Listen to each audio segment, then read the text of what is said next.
제47주일 122문 첫째 간구는 무엇입니까? 다 같이 읽겠습니다. 시작. 이름이 거룩히 여김을 받으시옵소서로 이러한 간구입니다. 무엇보다도 먼저 우리로 하여금 주님을 바르게 알게 하여 주옵시며 주께서 행하시는 모든 일에서 주님을 거룩히 여기고 경배하고 찬송하게 하옵소서. 주께서 행하시는 일에는 주님의 전능과 지혜와 선하심과 의의 자비와 진리가 환히 빛나옵나이다. 또한 우리의 모든 삶을 지도하시고 우리의 생각과 말과 행동을 주장하셔서 주님의 이름이 우리 때문에 더럽혀지지 않고 오히려 영예롭게 되고 찬양을 받게 하옵소서. 네, 우리가 지금 주님께서 가르쳐주신 기도 부분을 다루고 있고요. 기도는 감사 속에서 가르쳐지고 있습니다. 이 기도문 속에 주님이 가르친 기도문은 모범이라고 그랬죠. 우리가 기도하면서 가져야 될 태도와 그리고 그 안에 담아야 될 모든 내용들을 담고 있기도 합니다. 그래서 우리가 이 모범을 잘 생각하면서 개인 기도와 공동체 기도 속에서 이것을 담아낼 수만 있다면 우리 신앙에 있어서 정말 큰 유익이 될 것입니다. 오늘 한 가지를 더 이제 들어가기 전에 살펴보려고 하는 것이요. 이 기도 속에, 주님이 가르친 기도 속에는 하나님께 예배하는 사실 모든 요소들도 담고 있습니다. 기도는 그냥 우리는 기도 따로 별개 아니면 예배 따로 이렇게 하는 경향성이 있어요. 네, 그렇지만 기도가 개인적인 예배다. 이렇게 오랫동안 생각을 해오고 가르쳐 왔습니다.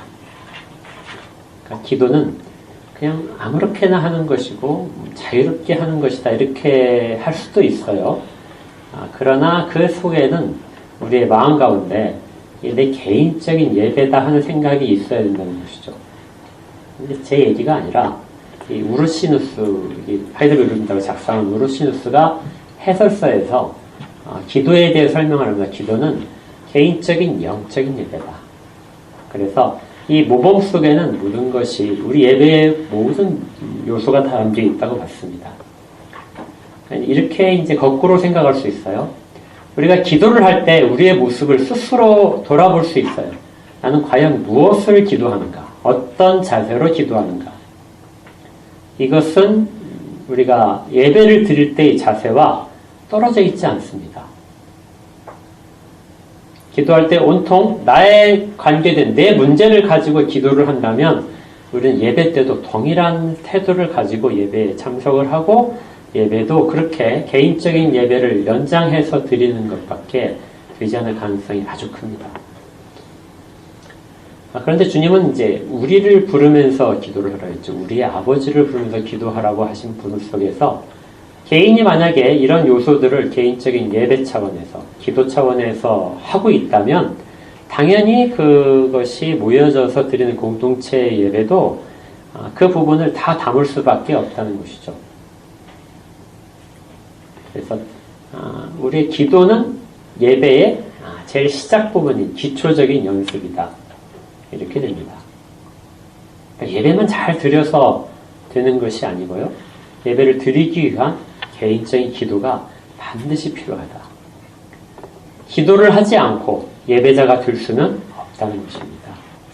그래서 필요한 모든 요소가 여기 때문에 내 기도 속에서 하는 내용들이 내가 참 예배자로서의 서는 모습을 결정지을 수 있는, 판단시킬 수 있는 기준들이 그 속에 다 있어서 그걸 가지고 나의 신앙 생태를 점검할 수 있는 것도 이 주님이 가르치는 모범의 기도 속의 유익입니다. 그러니까 여러분들도 한번 잘 혼자 해보세요. 내 기도를 한번 내가 무슨 기도를 하는가 잘 분석하시고 그것이 과연 이 모범적인 기도의 요소에 얼마나 가까운가. 여러분들이 꼭 이걸 하시면은 여러분들의 신앙이 정말 나날이 새로워지고 더 성장할 것을 믿습니다. 오늘 이제 이 부분에서 우리가 주님께서 가르친 기도의 이제 첫 번째 강구 내용을 살피게 될 거예요. 첫 번째 간구의 내용은 우리가 성경책에 주기도문 제일 앞에 있는 부분 이제 주기도문이라고 써 있잖아요. 그 부분에 좀 표시를 할 필요가 있어요.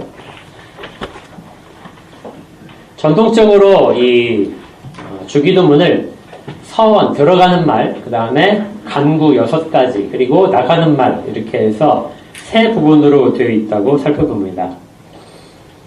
그런데 이제 우리말 번역으로 되어서 이렇게 앞부분에 있는 내용을 보시면 약간 좀 애매하게 되어 있는 부분들이 있어서 우리가 어떤 통일성을 가질 필요가 있어요. 먼저 하늘에 계신 우리 아버지여 이렇게 하는 부분이 이제 들어가는 말이에요. 기도의 대상을 부르는 말입니다. 그리고 이제 간구는 6가지로 나눌 수 있는데요. 보통 6가지로 하는데 특별하게 어떤 분들은 7가지라고 분류를 하기도 해요. 여러분 이제 거기에 번호를 한번 써놓으시고 나중에 꼭 참고하십시오. 첫 번째 간구는 이름이 거룩히 여김을 받으시오며, 여기까지가 첫 번째 간구예요. 근데 여러분 성경책에 보게 되면 이제 옛날 그 번역된 거기는 마치 한 줄에 있어서 이름이 거룩히 여김을 받으시오며 나라가 임하옵시며 여기까지가 한 줄로 되어 있으니까 첫 번째 간구를 그거라고 생각하기 쉬운데 이건 구분을 했습니다. 첫 번째 간구는 아버지의 이름을 거룩하게 하소서, 이것이 첫 번째 1번이 돼요. 그래서 새로 번역된 부분 있잖아요. 그 부분은 이걸 조금 더 잘 구분을 해놨습니다. 그래서 여러분들이 위에 쓰셔도 되고 아랫부분에서 보시면 그게 조금 더 편할 수 있어요. 두 번째 간구가 아버지의 나라가 오게 하시며, 나라가 임하옵시며 이것이 두 번째 간구예요. 세 번째 간구는 뜻이 하늘에서 이루어진 것 같이 땅에서도 이루어지이다. 이것을 세 번째 간구로 이깁니다. 네 번째는 오늘 우리에게 이동할 양식을 주옵소서. 이것이 네 번째고요. 우리가 우리에게 잘못된 사람을 용서해 준 것 같이 우리 주를 용서하여 주옵소서. 이것이 다섯 번째 간구. 우리를 시험에 빠지지 않게 하시고 악에서 구하옵소서. 이것을 여섯 번째 간구로 봅니다. 일부 사람들은 우리를 시험에 들게 하지 마옵소서. 이것이 여섯 번째 간구고, 악에서 구하옵소서. 이것을 일곱 번째로 나누어서 하신 분들도 있는데요. 보통은 합쳐서 여섯 번째 간구로 봅니다. 그리고 나라와 권세와 영광이 영원히 아버지께 것입니다. 대개 나라와 권세와 영광이 아버지께 영원히 있습니다. 이렇게 번역되는 이것이 나가는 말, 요약하면서 다시 한번 강조를 하고 나가는 말로 됩니다. 이렇게 이제 나누고 살펴보게 되면 총 6가지 중에서 두 부분으로 종류를 이렇게 분류할 수 있다는 걸 알 수 있어요. 위에 있는 1, 2, 3번, 세 번째 간구까지는 하나님에 대한 것입니다. 그리고 4, 5, 6번은 우리에게 관련된 부분이에요. 그래서 명확하게 이제 그 표시가 되죠. 4번부터 우리에게, 5번 우리가, 우리 주를, 6번이 우리를 시험에 들게 마옵소서. 이렇게 우리라는 말이 들어가는 것이 4, 5, 6번이고 앞에는 아버지, 아버지, 아버지 이렇게 나가는 것이 1, 2, 3번의 간구의 내용입니다. 구별이 딱 되죠? 이런 그 두 개의 분류, 하나는 하나님 아버지께, 하나는 우리에게로 향하는 이 두 분류가 우리가 전에 한번 다뤘었는데 이것을 어디서 다뤘는지 기억나세요?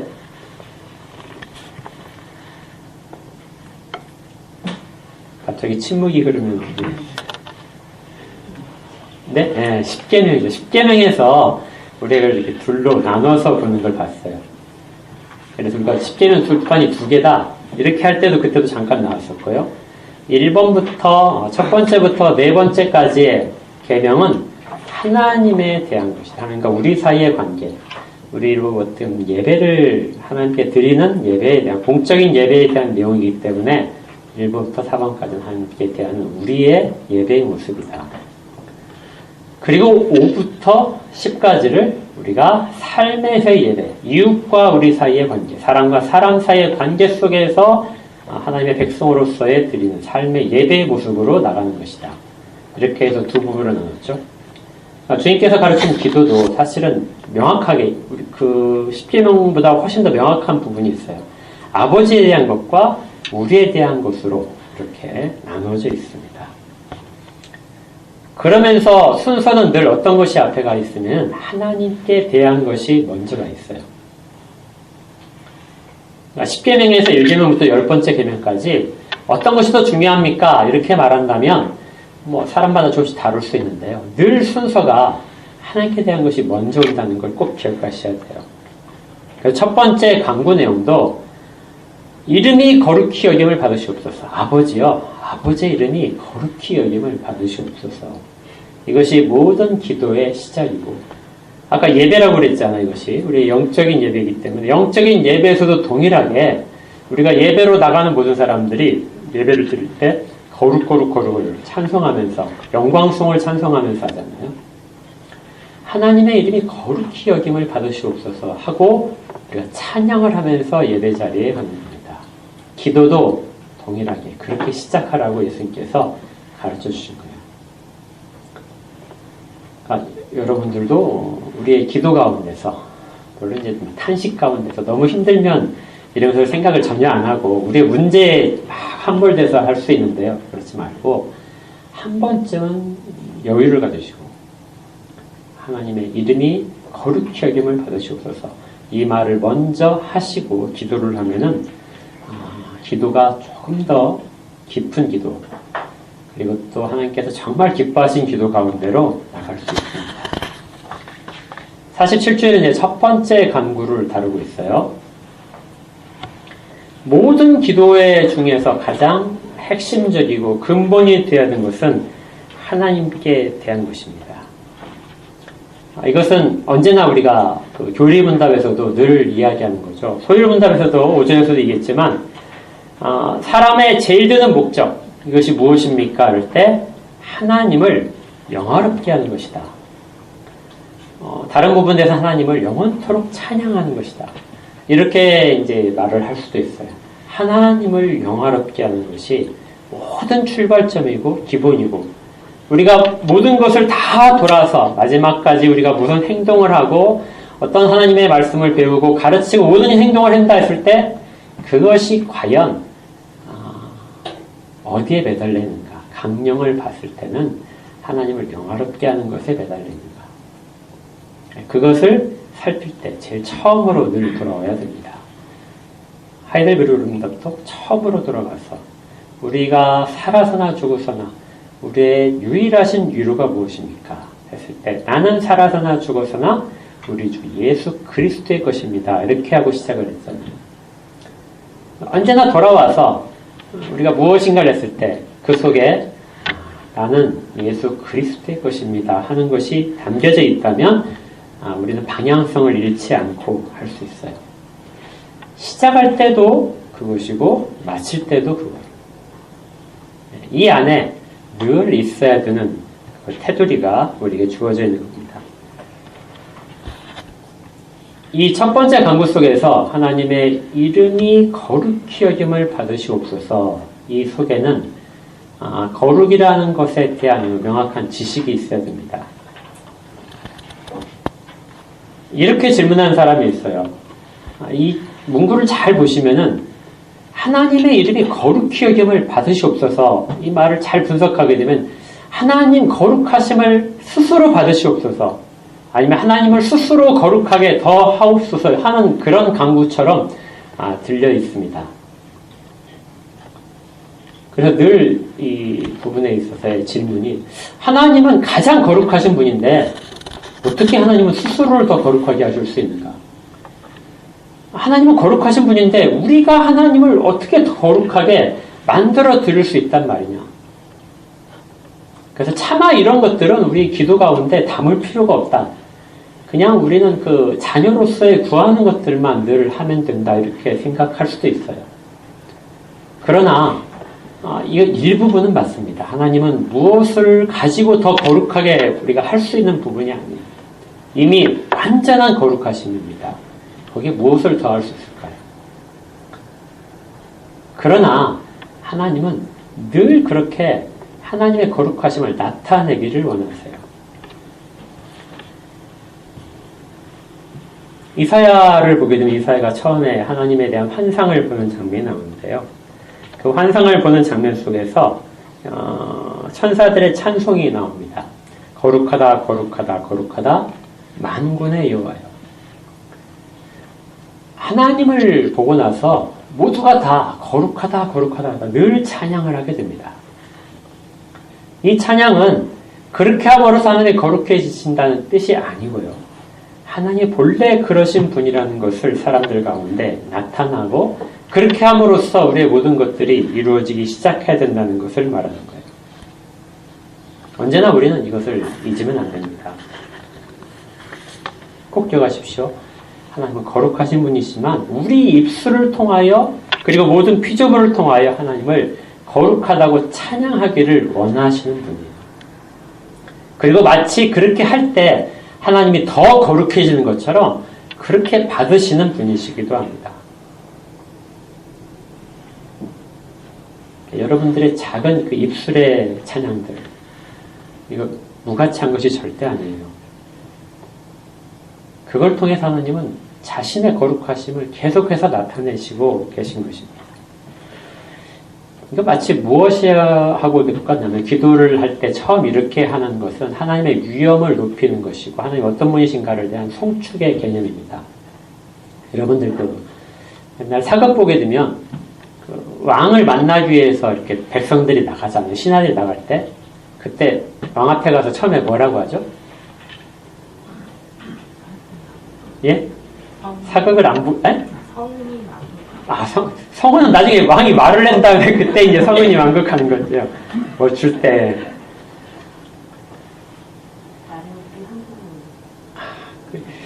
사극을 잘 안 보시는 거죠. 이제 중국 영화에 많이 나오는데, 예? 그 중국 사극을 보게 되면요. 막 가면서 이렇게 이제 앞에 이렇게 엎드리죠. 신하들이 엎드리면서 손을 막 털죠. 그러니까 딱 엎드립니다. 그러면서 만세 만세 만만세 이렇게 해요.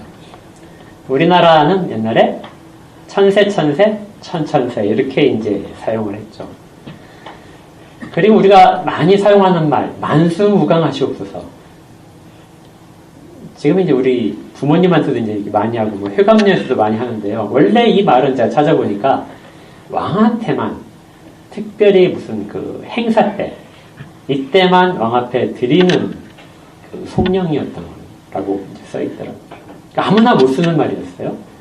만수무강하시고 그리고 왕한테만 그리고 왕자에게만 이렇게 할 수 있는 그런 말을 지금 우리는 이제 부모님께 다 이렇게 하는 겁니다. 굉장히 높여드리는 거예요. 자식이 그렇게 얘기하게 되면 용돈을 막 팍팍 주십시오. 이 정도까지 나를 높이는구나 이렇게 생각하시고요. 기도도 마찬가지라는 거예요. 하나님의 위엄, 하늘에 계신 우리 아버지하고 그 우리의 기도의 대상을 밝혀놓은 다음에 그 앞에 나가는 모습, 그 앞에 서서 간구하는 모습, 아뢰는 모습 속에서 아버지니까 너무 가까운 모습이기도 하지만 실질적으로는 우리가 그렇게 우리의 모든 것을 다 바쳐서 찬양해 드려야 될 분, 우리의 찬송을 받으시는 분으로서 하나님의 이름이 거룩하게 여김을 받으시옵소서. 이름은 모든 존재를 가리키는 거잖아요. 하나님은 거룩하신 분이십니다. 그리고 또 그 거룩은 영원토록 계속되는 분이십니다 하는 찬양 속에서 나가는 거예요. 우리는 하나님의 거룩하심이 진정으로 세상 가운데 드러나기를 늘 소원하는 마음이 있어야 돼요. 시편 8편에서 다윗이 이 부분을 정말 잘 표현을 하고 있습니다. 여러분들이 잘 아시는 찬양이에요. 여호와 우리 주여 주의 이름이 온 땅에 어찌 그리 아름다운지요. 주의 영광이 하늘을 덮었나이다. 주의 대적으로 말미암아 어린아이들과 젖먹이들의 입으로 권능을 세우시며 이는 원수들과 보복자들을 잠잠하게 하려 하심이니이다. 주의 손가락으로 만드신 주의 하늘과 주께서 베풀어 두신 달과 별들을 내가 보오니 사람이 무엇이기에 주께서 그를 생각하시며 인자가 무엇이기에 주께서 그를 돌보시나이까. 그를 하나님보다 조금 못하게 하시고 영어와 존귀로 관을 씌우셨나이다. 주의 손으로 만드신 것을 다스리게 하시고 만물을 그의 발 아래 두셨으니 곧 모든 소와 양과 들 짐승이며 공중의 새와 바다의 물고기와 바닷길에 다니는 것이니이다. 여호와 우리 주여 주의 이름이 온 땅에 어찌 그리 아름다운지요. 사람을 지으시고 그에게 모든 은혜를 베푸신 하나님을 찬양하면서 앞뒤에 무엇을 가지고 그걸 포장을 하고 있냐면요. 여호와 우리 주여 주의 이름이 온 땅에 어찌 그리 아름답습니까? 주의 영광이 하늘을 덮고 있습니다. 이것이 기도 가운데 첫 번째 간구에 들어있는 기도자의 모습이라는 것입니다. 기도는 하나님의 보좌 앞으로 나가면서 하나님의 보좌를 둘러싸고 있는 그 모든 위엄과 영광들을 바라보면서 그 앞에 나가는 것이죠. 그러면서 기도는 자기 자신도 돌아보게 만듭니다. 마땅히 그런 영광 속에 처해 있는 나, 마치 이사야 선지자가 내가 부정한 자로다 하고 탄식했던 것처럼 그럼에도 불구하고 하나님 앞에서 서서 나가는 그런 존재로서 내가 거룩하게 찬송할 만한 존재로 바꿔주시기를 기도하는 것이 이 첫 번째 간구에 들어있는 거죠. 그냥 말로만 하는 것이 아니고요. 기도를 하러 나가는, 하나님을 찬양하러 나가는 내가 그 찬양을 할 만한 사람으로 나를 그렇게 만들어 주시옵소서. 그래서 첫 번째 간구가 되는 겁니다. 그냥 단순한 찬양이 아니고 그 속에 나를 그렇게 만들어 주시기를 담고 있기 때문에 첫 번째 간구로서 나온 거죠. 이 할렐루야 의료분답은 이 부분을 아주 중요하게 생각을 합니다. 그래서 첫째 간구는 무엇입니까? 하고 하면서 이러한 간구를 담고 있다고 말하면서 무엇보다도 먼저 우리로 하여금 주님을 바르게 알게 하여 주옵소서. 하나님을 높이는 것이지만 실질적으로는 1, 2, 3번의 간구조차도 우리를 그렇게 만들어 달라는 기도, 간구가 담겨 있게 됩니다. 첫 번째, 우리는 정말 그런 하나님, 거룩하신 하나님을 내가 바르게 알게 해주소서. 근데 기도는 그렇게 기도만 해서는 되지 않아요. 어떻게 해야 되죠? 기도를 하고 나서 다 들어주신 거에 대한 확신을 가져야 됩니다. 확신을 가지면 그것이 실제로 실체가 되나요? 실체가 되기 위해서는 내가 그것에 해야 됩니다. 하나님은 사람을 통해서 늘 일하시잖아요. 그래서 이 지식을 더 바른 지식을 갖게 해주십시오 하고 기도를 했다면 바른 지식을 가질 수 있도록 성경을 보고 책을 보고 그리고 또 가르침을 받아야 돼요. 그렇게 해야 그 기도를 바르게 한 것입니다. 아까 오전에서 했었잖아요. 하나님을 사랑합니다 했는데 말로만 사랑으로 그치면 안 돼요. 사랑하는 자가 하는 모습들 그것을 가지고 있어야 되죠. 아까 이제 오전에 그 예배 전에 희윤이가 와서 이제 늘 기도를 받잖아요. 무슨 기도를 하고 있어 물어보고 또 이제 그렇게 하면서 기도 제목을 이제 받습니다. 그러면 이제 제가 물어봐요. 그러면 그렇게 그 기도한 다음에 뭘 했는데? 물어봐요. 그러면 거기서 이제 답이 딱 막혀요. 기도했으면 됐지, 그 다음 또 뭘 해야 돼요? 그렇지 않죠. 기도를 했으면 그 기도를 한 대로 내가 살아가야 됩니다. 그래야 그것이 나타나요. 지혜를 달라고 기도를 하게 되면 지혜를 받을 수 있도록 기도와 함께 내 책을 많이 읽고 또 현명한 분들과 지혜 있는 분들과 대화를 하고 그렇게 해서 지혜에 대한 내용들을 계속해서 습득을 해야 됩니다. 서로 떨어져 있는 개념이 아니죠. 그러니까 주를 바르게 알게 해 주시옵소서 하게 되면 이 기도를 하면서 나는 계속해서 성경 말씀을 보고 또 성령님의 인도에 따라서 좋은 교사를 만나고 그리고 또 좋은 구역 식구들과 같이 교제를 하면서 얻게 되어야 되는 일들을 해야 됩니다. 혼자서 성령님이 나를 주관하셔서 다 잘 되겠지. 이건 미신이에요. 그 사람은 남들보다 더 확신에 차인 것 같지만 그렇지 않습니다. 유튜브는 조심해야 돼요. 유튜브는 지혜롭지 않거든요. 여러분들을 미련하게 만들 수도 있어요. 그 중엔 정말 좋은 내용도 많지만은 분별력이 없기 때문에 그 분별을 우리가 가지지 못하면은 정말 온갖 것들이 뒤섞여 있는 그런 마음의 상태, 지식의 상태가 될 수 있습니다. 주를 바르게 알게 하옵소서. 이것이 첫 번째 간구에 들어있습니다. 아까 읽었던 예레미야 9장 23절, 24절에서 그렇게 돼요. 여호와께서 이와 같이 말씀하시되 지혜로운 자는 그의 지혜를 자랑하지 말라. 용사는 그의 용명을 자랑하지 말라. 부자는 그의 부함을 자랑하지 말라. 자랑하는 자는 이것으로 자랑을 하라. 곧 명철하여 나를 아는 것과 무엇을 자랑하라고요? 명철하게 되어서 하나님을 아는 것을 자랑해라. 또 두 번째, 여호와는 사랑과 정의와 공의를 땅에 행하는 자다. 그것을 깨닫는 것. 이것은 어떤 것보다도 더 지혜로운 것이라는 것이죠. 그리고 나서 하나님께서 말씀하시기를 나는 이 일을 기뻐하노라. 하나님을 아는 것을 하나님이 얼마나 기뻐하시는지, 그리고 하나님이 어떤 분이신지를 깨닫는 것, 그리고 그것에 붙잡혀서 그 일을 하고 있는 것이 얼마나 하나님이 기뻐하시는 일인지를 선지자를 통해서 말씀을 하셨습니다. 여러분들 꼭 하나님을 바르게 아는 것, 이것이 출발점이라는 것 꼭 기억하십시오. 이거 없이 우리는 방향을 정하지 않고 마음껏 날아가는 그런 형태의 돌팔매질을 하는 것이 아닙니다. 두 번째는 주께서 행하시는 모든 일에서 주님을 거룩히 여기고 경배하고 찬송하기 없어. 이건 깨닫는 윤리에 해당하는데요. 주님께서 행하시는 모든 일들을 알아차리는 거예요. 사람들은 우연히 발생하는 것이고 내가 일을 만들어서 하는 것이라고 그 단계에서만 생각이 머뭅니다. 그러나 정말 믿음 있는 사람들은, 그리고 중생한 사람들은 관점이 뭘로 바뀌냐면 주께서 행하시는 일입니다. 이걸로 늘 바뀌고 있어요. 과연 이 일이 주께서 행하시는 일인지 우리가 스스로를 물어보고 그 속에서 주님의 일하심을 발견을 해야 됩니다.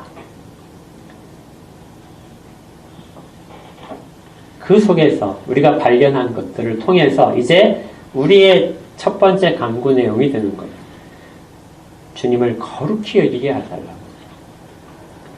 내게 어떤 일이 일어났다면 그 일 속에서 주님을 거룩히 여기게 해달라고 간구하는 것이죠. 그리고 또 경배하게 하옵소서. 하나님이 행하신 일을 보고 내가 경배하게 하옵소서. 그리고 찬송하게 하옵소서. 칼빈이 이 부분을 적용을 하면서 이렇게 이야기한 부분이 있어요. 하나님이 행하시는 모든 일에 하나님의 영광이 나타나도록 하신다. 그래서 하나님께서 만약에 벌을 내리신다면 그 속에서 우리가 발견해야 되는 것은 그분의 의로움이 나타나고 있다. 하나님께서 만약에 어떤 사람을 용서하신다면 당연히 그분이 자비로움을 나타내시고 계시다. 하나님의 말씀이 정말 참이라면 그분이 진리이고 신실하신 분이라는 것을 나타내고 계신다. 이처럼 하나님의 영광이, 하나님의 거룩함이 나타나지 않는 곳이라는 것은, 그 일이라는 것은 하나도 없다. 그러니까 모든 일에 있어서 하나님이 정말 거룩하심을 나타내고 있고요. 하나님의 본성적인 부분, 하나님의 이름 속에 담겨있는 모든 본성적인 부분들이 다 나타나고 있는 것. 이걸 깨닫는 사람이 진실로 복을 받은 사람입니다. 이 첫 번째 간구는 내게 그 일을 허락하옵소서. 내가 그것을 알게 해달라고, 깨닫고 기도하고 깨닫고 예배하게 해달라고 그렇게 하는 것이죠. 이때는 세 번째 달라게 하는 것은 왜 내가 그렇게 하고 있냐면 주님께서 행하시는 일에는 주님의 권능과 지혜와 선하심과 의와 자비와 진리가 환히 빛나옵나이다. 어디 하나에도 하나님이 드러나지 않는 곳이 없습니다. 여러분들 사진관 가서 증명사진 찍어보셨어요? 여권사진? 집에서 찍는 사진과 차별성이 뭔가요? 예? 안 찍어보셨어요? 집에서 찍으면 뭐가 생기냐면 그림자가 자꾸 생기죠. 뒤에 배경에도 그림자가 생기고 내 얼굴에도 이렇게 그림자가 생겨요. 근데 사진관 가서 찍어보고는 반사판이나 이런 것들을 사용해서 조명이 사방에서 비추죠. 그래서 환하죠. 눈부시도록 환하죠. 결과적으로는 그림자가 하나도 없어진 거예요. 뒤에 배경도 그림자가 없습니다. 그러니까 단독으로 내 모든 것이 다 환하게 다 드러나는 것이죠. 동일하게 하나님의 영광은 어디에서 하나님의 본성이 숨겨져 있는 부분이라는 것은 한 군데도 없다는 겁니다. 그림자 속에 숨을 수가 없어요. 나는 하나님의 영광을 보기가 너무나 눈부셔서 보기 싫다 해서 숨어봤자 그렇게 숨을 수 있는 곳은 어디도 없습니다.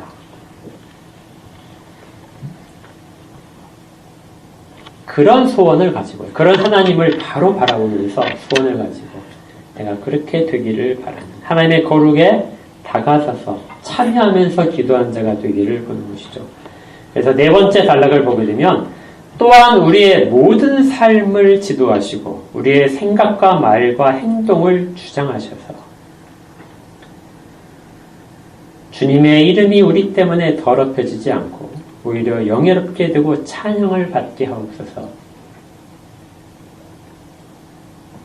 내 모든 것들이 하나님의 손에 맡겨드립니다. 그것들을 주장하여 주옵소서. 내 마음 하나라도 하나님이 아닌 것들로 채워지지 않게 하시고 오로지 주님의 이름만을 높여주시옵소서.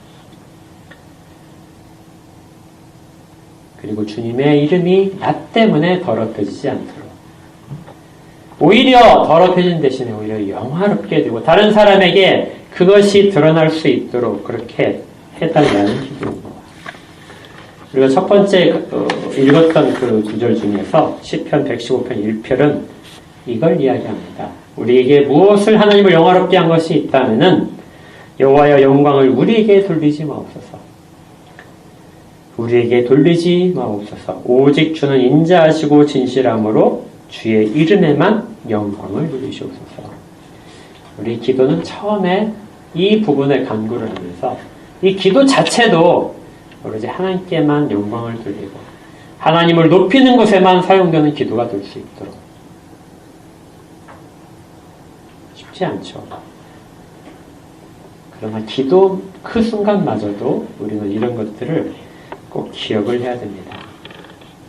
그리고 예수님께서는 기도를 가르치신 다음에 제자들에게 이렇게 말씀하세요. 너희 빛을 사람 앞에 비치게 하라. 그들로 너의 착한 행실을 보고 하늘에 계신 너희 아버지께 영광을 돌리게 하라. 이것은 무엇에 대한 예수님의 응답에 해당하냐면요, 이 첫 번째 간구에 대한 응답입니다. 주의 이름을 거룩히 여기게 나로 하여금 그렇게 할 수 있도록 만들어 주옵소서. 그렇다면 주께서 그것을 구하는 대로 주실 것인데, 그것을 가지고 세상 가운데서 너희가 가진 빛, 주께서 너희를 거룩하게 하신 그 거룩성을 가지고 사람들 앞에서 너희의 빛을 비추어라. 그리고 너희가 드러나지 않고 역시 너희의 착한 행실이 하늘의 아버지께 영광을 돌리는데 사용되도록 하라. 우리가 이 간구를 늘 기억하면서 했으면 좋겠습니다. 처음에 시작돼요. 마지막에 나가면서도 오로지 하나님의 이름만이 거룩히 열림을 받으시는 것. 우리 인생의 모든 순간들, 그것이 기준이 우리의 필요성, 우리가 높여지는 것, 우리가 만족되는 것이 아니라 하나님의 이름이 높아지시는 것. 그 속에서 인간을 지으신 최고의 목적이 달성되므로 사람은 다른 곳에서 줄 수 있는 모든 만족함, 모든 행복을 뛰어넘는 가장 근본적인 행복과 충족을 누리게 될 것입니다. 기도를 반드시 해야 돼요. 기도는 영적인 개인의 예배입니다. 꼭 하시면서 그 속에서 이런 모습들 하나하나 잘 기억하시면서 그 속에서 여러분들이 주의 은혜를 사모하며 나아가실 수 있으면 좋겠습니다. 함께 기도할게요.